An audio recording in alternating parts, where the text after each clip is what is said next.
Assalamualaikum warahmatullahi wabarakatuh. Bertemu lagi bersama saya Nina Fujiana.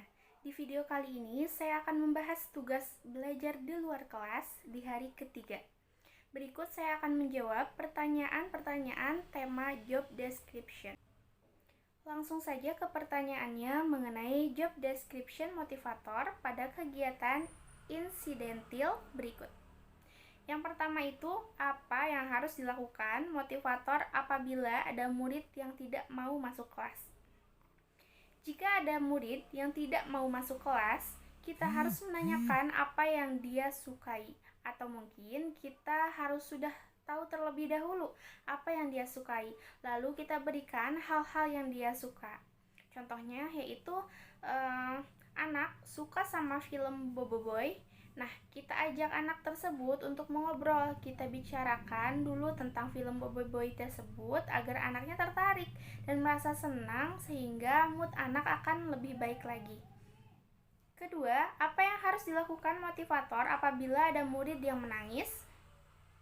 Jika ada murid yang menangis, maka kita diamkan terlebih dahulu anak tersebut. Namun jangan hilangkan pengawasan kita. Lalu setelah itu kita arahkan atau tenangkan anak dengan cara memberikan apa yang anak sukai, seperti mendengarkan cerita, bernyanyi, dan yang lainnya. Ketiga, apa yang harus dilakukan motivator apabila ada murid yang mengganggu murid lainnya? Jika ada murid yang mengganggu murid lainnya, maka diamkan anak dan beri sedikit arahan agar tidak melakukan hal tersebut. Namun, kita juga harus inisiatif dengan memberikan kegiatan selingan yang anak suka, yaitu seperti bernyanyi, bermain game, dan lain-lain. Keempat, apa yang harus dilakukan motivator apabila ada murid yang melamun? Jika ada murid yang melamun, maka berikan kegiatan atau hal yang sama, yaitu hal yang anak sukai, agar anak tidak merasa bosan. Jika anak merasa bosan, kemudian terkesan malas, lesu, tidak bersemangat, maka itu yang menyebabkan anak melamun. Maka jika ada yang seperti itu, kita harus mencairkan suasana dengan cara metode variation skill. Dilanjut, apa saja tugas yang harus dilakukan motivator secara periodik setiap minggu?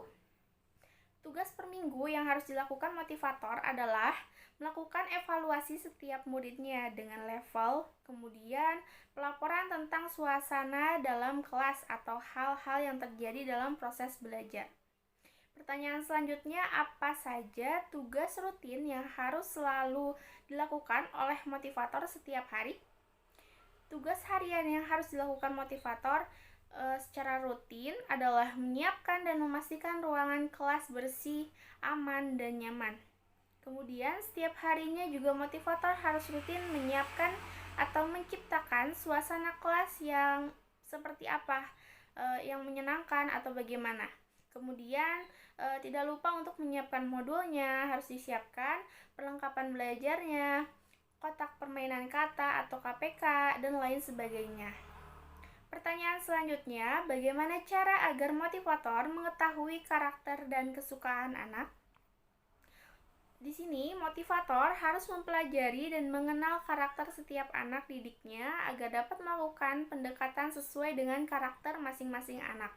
Kemudian, motivator juga harus mencari tahu kesukaan setiap anak didiknya agar dapat mengarahkan anak melakukan kegiatan apa yang disukai, sehingga anak tertarik melakukan kegiatan bermain sambil belajar. Nah, jadi kedua hal ini motivator harus lakukan dengan cara menerapkan individual system, yaitu pendekatan yang dilakukan sesuai dengan keadaan masing-masing anaknya. Baik, kita lanjut ke pertanyaan tema tugas dan tanggung jawab motivator. Pertama, jawablah pertanyaan mengenai target di kelas Bimba AIUEO sebagai berikut. Yang pertama, apa target suasana dan kegiatan di kelas Bimba AIUEO yang harus dicapai oleh motivator? Di sini, suasana di kelas harus dipastikan nyaman dan menyenangkan, serta setiap murid dipastikan melakukan kegiatan yang berhubungan dengan pengembangan minat baca dan minat belajarnya. Kemudian selain itu juga motivator harus memastikan kegiatan setiap muridnya melakukan kegiatan yang sesuai dengan tahap perkembangan dan kemampuannya seperti apa. Kemudian selain itu, kegiatan anak yang berhubungan dengan minat baca dan belajar harus selalu meningkat dari sebelumnya. Kedua, bagaimana cara motivator mencapai target atau tugas di kelas Bimba A I U E O? Nah, di sini agar anak tidak merasa bosan, tidak jenuh, dan merasa aman dan nyaman, ada beberapa cara yang dilakukan motivator dalam mencapai target atau tugasnya di kelas, yaitu pertama, memulai kegiatan di kelas dengan kegiatan yang menyenangkan bagi anak, seperti bernyanyi dan lain-lain. Kemudian, motivator juga harus menerapkan pada konsep dasar variation skill. Cara kedua yaitu motivator harus menciptakan proses kegiatan belajar yang berbasis cinta dan kasih sayang agar anak merasa bahagia dalam proses belajarnya. Ketiga, motivator juga harus menerapkan konsep dasar Bimba dan kurikulum Bimba. Lalu, motivator juga harus selalu mengevaluasi afeksi muridnya, jangan sampai anak tidak terkontrol. Kemudian di dalam kelas juga motivator harus bekerja sama jika motivator mengalami kesulitan. Kemudian motivator juga harus meminta tolong kepada motivator lainnya agar tidak terjadi kesalahan. Baik, dilanjut ke pertanyaan selanjutnya, apa tanggung jawab utama motivator di Bimba? Tanggung jawab motivator di Bimba yaitu menciptakan fun learning dan menjadikan suasana kelas nyaman untuk belajar, serta kegiatan belajar di dalam kelas itu menyenangkan, agar anak senang melakukan kegiatan bermain sambil belajarnya. Dilanjut ke pertanyaan mengenai tanggung jawab motivator di kelas. Pertama, apa yang harus dilakukan motivator untuk menjadikan suasana di kelas aman? Yaitu dengan cara satu, memastikan semua stop kontak saklar yang terjangkau oleh anak tertutup dengan aman. Kemudian yang kedua, tidak ada senjata tajam di dalam kelas seperti gunting, paku, dan yang lainnya.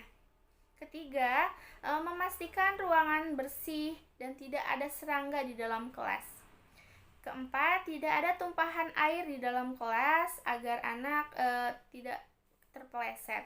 Kemudian yang kelima, memastikan posisi kipas angin aman di dalam kelas. Pertanyaan yang kedua, apa yang harus dilakukan motivator untuk menjadikan suasana di kelas nyaman?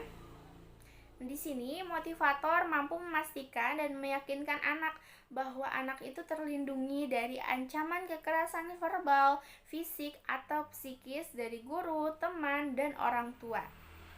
Pertanyaan ketiga, apa saja yang harus dilakukan motivator dalam mengasihi dan menyayangi muridnya? Yang pertama itu kita harus tersenyum bila bertemu, menyapa bila bertemu, kemudian selalu berwajah ceria, selalu bersikap riang dan gembira bila bersama murid. Kemudian juga belajar sesuai dengan kemampuan dan kemampuan muridnya. Kemudian kita juga harus berpenampilan rapi, tidak berpakaian ketat, tidak bau badan atau bau mulut. Pertanyaan keempat, apa yang harus dilakukan motivator untuk menjadikan kegiatan bermain sambil belajar yang menyenangkan? Yaitu dengan cara menjadikan murid senang dan ceria di dalam kelas, memberikan murid kegiatan yang menyenangkan dan disukai seperti bernyanyi, bertepuk tangan. Kemudian juga kita sebagai motivator memberikan reward pada anak dan lain sebagainya. Nah, itu tuh sehingga murid mau melakukan kegiatan dalam kelas yang menyenangkan. Pertanyaan kelima, apa yang harus dilakukan motivator untuk memastikan anak melakukan kegiatan yang berhubungan dengan minat belajar? Di sini ada beberapa cara agar bermain sambil belajar itu menyenangkan, yaitu kita bermain baca-bacaan atau tebak-tebakan kata atau menyambung kata dengan muridnya, kemudian bernyanyi, nyanyi lagu Labimba, BDG KMPSY, lagu yang lainnya. Nah, sementara itu untuk memastikan anak tumbuh minat belajarnya itu dengan cara kita dapat melihat dari ekspresi anak, semangat anak dalam belajar, dan kemampuan perkembangan anak dalam setiap harinya. Kemudian, pertanyaan keenam, apa yang harus dilakukan motivator untuk memastikan anak melakukan kegiatan sesuai dengan tahap perkembangannya? Di sini dalam melakukan afeksi terhadap anak, yaitu sudah sampai mana perkembangan dan kemampuan anak tersebut. Nah, dalam perkembangannya itu dilihat dari kegiatan belajarnya yang setiap hari semakin meningkat. Baik, itulah jawaban dari saya terkait materi job description. Saya cukupkan sekian, mohon maaf bila ada salah kata. Terima kasih. Wassalamualaikum warahmatullahi wabarakatuh.